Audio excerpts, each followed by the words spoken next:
Hello, magandang tanghali mga kadens. Pasensya na po talaga kayo kung hindi niyo na ako masyado nakikita sa pag-release. Pa isa-isa na lang yung ilalagay ko sa reel kasi po ako'y very stressed, charot. And then, stress po ako dito kasi this is my third day ng lesson ng learning ng Japanese dahil sa aking trabaho. So, may work po ako ngayon at break time lang po. Tingnan niyo naman mga kadens, share ko lang sa inyo. 115 page po ang kailangan kong i-master na hindi kasi ako mga kaders ayoko yung binabasa lang, gusto ko rin kaya kong isulat. So sinusulat ko po siya, tingnan niyo ito, mga ganyan, di ba? Yan, di ba? Sakit sa ulo niyan, ang dami-dami niyan, may paganyan-ganyan pa ako. Tingnan niyo naman. Ilang araw na akong eto lang po talaga, halos hindi ako masyadong mahawak ng cellphone dahil dito, mga kaders. Di ba? Bongga, kala mo naman. Kala mo naman kaya. Bahala na.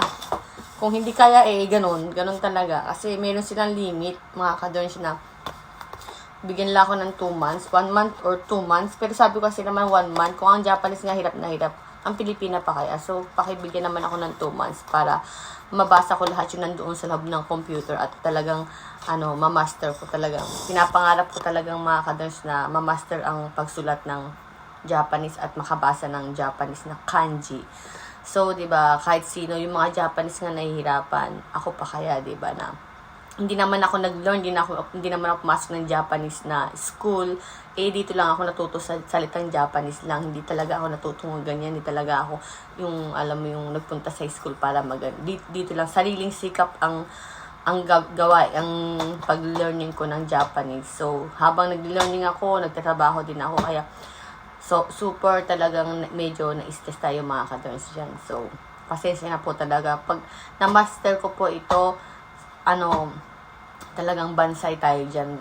Talagang masayang-masayang puso ko, charot. Hindi nga kasi nga, alam niyo na, challenging sa akin. So, hindi ko naman na-expect na dahil hindi naman talaga ako katalinuhan or hindi na mataas ang IQ ko. Pero mahilig lang talaga ako sa memorization.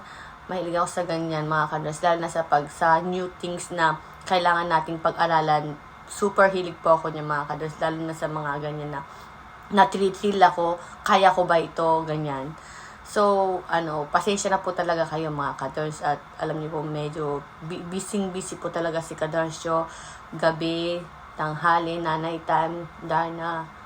Alam niyo na, si Darna Kurachas, hindi tayo na. So, nadagdagan pa ng pag-learning ko ng Japanese mga words, diba, mga kadens. Pasensya na po talaga at balang araw, babaway din po ako, mga ilang days lang po siguro ako, pa konti-konti lang po ng mga ipo-post hanggat kaya ako magpo-post po ako, pero kung hindi ko kaya, pagpasensyahan niyo lang po talaga yung sobrang kabisihan ko dahil hindi ko po masyado nabubuksan ng Facebook. So, yun lang mga kadens, thank you palagi sa sumusuporta sa akin at lagi kayong nandyan kahit na hindi ako masyadong updated sa inyo at nakakapag-engage sa inyo, pasensya na po. So, yun lang po mga kadens. Thanks for watching. Love you all.